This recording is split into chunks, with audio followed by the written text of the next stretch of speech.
Je vais me préparer pour mon premier jour de cours aux États-Unis et en même temps je vais répondre à cette question qui est donc combien coûte un semestre aux États-Unis, comment s'organiser, etc. Bon, évidemment je peux pas parler pour tout le monde mais je peux partager mon expérience. Donc pour mettre le contexte, je suis dans une université aux États-Unis pendant un semestre, donc de août à décembre. C'est un échange organisé entre mon université à Bruxelles et l'université où je suis ici. Donc je suis pas partie avec un organisme ou quoi que ce soit comme certains m'ont demandé. C'est vraiment grâce à mon université belge en fait que j'ai pu venir ici. Alors faut sachez que le système américain est tellement différent du système européen. Enfin je crois que c'est pas un gros secret, hein, mais du coup niveau budget il y a aussi une énorme différence. C'est-à-dire que je sais pas si c'est pareil dans toutes les universités, mais en tout cas je pourrais parler pour mon cas. On paye tout en une fois au début de l'année, donc c'est-à-dire qu'on paye une certaine somme élevée, hein, je vais pas mentir, c'est très cher. Mais donc on paye tout avant que l'année commence et après au sein du campus on paye pratiquement plus rien. C'est-à-dire que bon, ça paye mon loyer, donc c'est-à-dire ma chambre que je partage avec quelqu'un. Après on peut décider de payer plus cher pour avoir plus de confort, par exemple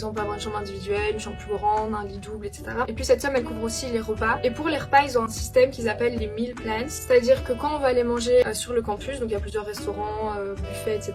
On scanne un badge qui paye du coup notre repas. Donc on a droit à un certain nombre de repas par semaine en fonction de la formule qu'on choisit. Donc moi par exemple j'ai 14 repas par semaine, donc 2 par jour. Donc en général moi je prends mon repas du midi et du soir sur le campus et le matin soit je prends un petit déj dans ma chambre, soit ils distribuent aussi sur le campus des snacks le matin. Et en plus de ça on a un certain budget pour des extras comme par exemple un Starbucks. Donc globalement niveau nourriture je ne paye plus rien. Donc tout est compris dans ce qu'on a payé au début de l'année. J'ai envie de dire encore heureux vu le prix. Alors concrètement si on parle de montant je pourrais pas donner un prix exact parce que déjà ça dépend de l'université. Et puis même au sein d'une université c'est différent pour chaque personne. En fonction par exemple si on peut avoir une bourse. Mais j'ai quand même certaines estimations. Par exemple je peux vous dire que ici le prix pour une année pour un étudiant est de 70 000 $. Sachant qu'à ça comme je vous ai dit on peut payer plus cher si on va avoir plus de confort. Et donc ça peut aller jusqu'à 20 000 $ supplémentaires. Après il y en a énormément qui ont une bourse et qui du coup payent pas le prix plein. Mais voilà, comparé à ce qu'on paye en Europe ça reste extrêmement cher. Alors pour ma part j'ai pas payé ce prix là parce que premièrement je suis là que pour un semestre et pas une année entière. Et en plus de ça moi je dois pas payer les prix d'études, donc le Minerval en gros, parce que c'est remplacé par mon Minerval que je paye en Belgique. Donc c'est compliqué de donner un montant exact, mais approximativement le devis que j'ai reçu de l'université était de plus ou moins 9 000 €. À ça évidemment il faut rajouter le billet d'avion, les frais de visa qui coûtent très cher, et les tests de langue, donc surtout le TOEFL que j'ai dû passer pour être acceptée ici. Puis après il y a d'autres frais, les livres, etc. et quelques frais additionnels, mais j'ai également touché une bourse qui me permet de récupérer presque la moitié je dirais. Donc voilà, faut garder en tête que ça coûte assez cher. Après évidemment ça dépend de la façon dont vous organisez votre voyage. Enfin il y a plein de paramètres qui rentrent en compte qui font que ce sera différent pour chaque étudiant. Mais pour l'instant je regrette pas un seul centime investi. C'est vraiment une expérience incroyable, hyper enrichissante, qui vous en apprend énormément sur vous-même, sur d'autres cultures. Et il y a toujours moyen de trouver des alternatives pas trop chères, ou en tout cas peut-être moins chères en tant qu'étudiant. Et je vous promets que ça vaut 1000 fois le coup. Voilà, j'espère avoir un peu répondu à la question.